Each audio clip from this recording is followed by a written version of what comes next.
हरिओम सुप्रभातम। आज आम इतिहास राजनीति विज्ञान प्रथम अध्याय इतिहास विषय धारणा आलोचना करिया। ताले इतिहास विषय धारणा आलोचना करिया पूर्व गपटी कहूँ ध्यान सहकारे शुण। ग्रीस देश में बहु वर्ष पूर्व जड़े शक्तिशाली राजा थिले, तांको ना अलेक्जेंडर। से पृथ्वीर अनेक अंचल युद्ध द्वारा जयलाभ करते एवं से भारत मध्य अधिकार करने को चाहिए।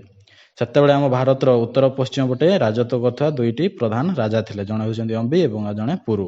अलेक्जेंडर को भय अंबी तांकर शरण पशिले, किंतु पुरु वीर थिले। से अलेक्जेंडर सह युद्ध कले एवं युद्ध रे हारी गले, हेले मध्य से तांकर शरण पशिले नाही।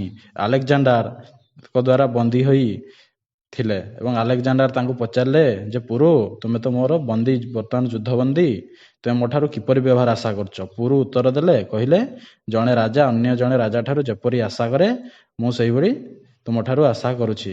पुरुंको एभली कथारे अलेक्जेंडर खुशी होई तांकर निर्भीकता देखिकी से तांको राज्य फेरई देले एवं से फेरी गले। तो यही गप मु कौठू जानली बोली पिलाने भावुछ ना इतिहास। से इतिहास कौन आस आम आलोचना करवा। इतिहास कहले कौन बुझा जाए। वर्तमान पृथ्वी रे जेते मनुष्य देखुछ सबु मनुष्य गोटे जातिर, से कला हो कि गोरा हो।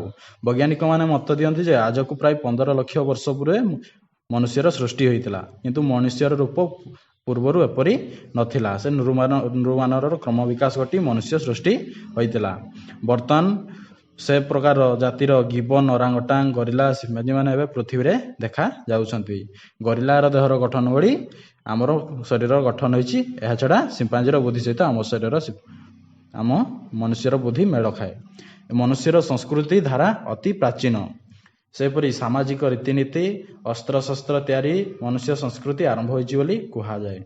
या छडा कृषि कार्य उद्भावन, आविष्कार, अग्निर आविष्कार, चक्कर उद्भावन, एही भलिया विभिन्न ग्राम सहर शासन प्रणाली, राज्य गठन, एही भलिया मनुष्यर शासन माने तार संस्कृति आरंभ होइछि। ताले इतिहास कहले मनुष्यर अतीतर घटना गुड़िकर निर्विच्छिन्न अग्रगति होउछि इतिहास। इतिहास को इंग्राजी रे हिस्ट्री कहा जाए। यही हिस्ट्री शब्द ग्रीक शब्द हिस्टरु आसी अछि। हिस्टर अर्थ होउछि अतीत विषय जानिबा। अन्य अर्थ रे इतिहास होछि एक वास्तव घटना जहा द्वारा अतीत रे वास करथिबा मनुष्य मानकर जीवन यापन प्रणाली विषय आलोचना करे। ताले इतिहास तो कौन जानिले, तो इतिहास पठन द्वारा हमर कौन लाभ हो से संपर्क आलोचना करिया। इतिहास पठन रो उपादेयता कौन। इतिहास पढ़िया द्वारा आम समान क्रमे अतीत घटी घटना गुड़िक जापर, माने अतीत घटी घटना गुड़िक जापर। वर्तमान को बुझा माने भल गढ़ा हेले अतीत को बुझा हम एवं भविष्य ठीक से गढ़ी हेब। एमती अतीत मनुष्य सुख शांति रही जो सब उपाय अवलंबन करुला से गुड़िक वर्तमान केतेक आम उपयोगी हो पारे। अतीत से उपाय मान मध्यरु जो गुड़ा दरकारी से गुड़ा बाछि आम ग्रहण करिपरिबा। अतीत विभिन्न प्रकार राज्य गठन, शासन प्रणाली आदि विषय जानी जो गुड़िक आम दरकारी से गुड़िक आम ग्रहण करिपरिबा। एथिपई आम इतिहास साहाय्य करिथाए। सेमती अतीत अनेक कुप्रथा अंधविश्वास थिला, जमती सतीदाह प्रथा, छोट बाल्य विवाह प्रथा, यह अनेक व्यवस्था थिला। से गुड़ा आम जापर कौटा आम दरकारी ग्रहण योग्य और जो ग्रहण योग्य नुह आम बुझीपर और से गुड़िक आवश्यक परिवर्तन सहित बर्तमान ये कर।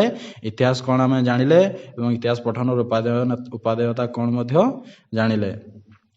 तो या परवर्ती पाठ को आम या परवर्ती वीडियो रे आलोचना करिया। तो पिलाने याकु मन ध्यान सहकारे आउ थरे वर्तमान बही को पढ़िबो एवं परवर्ती वीडियो निश्चय देखिबो।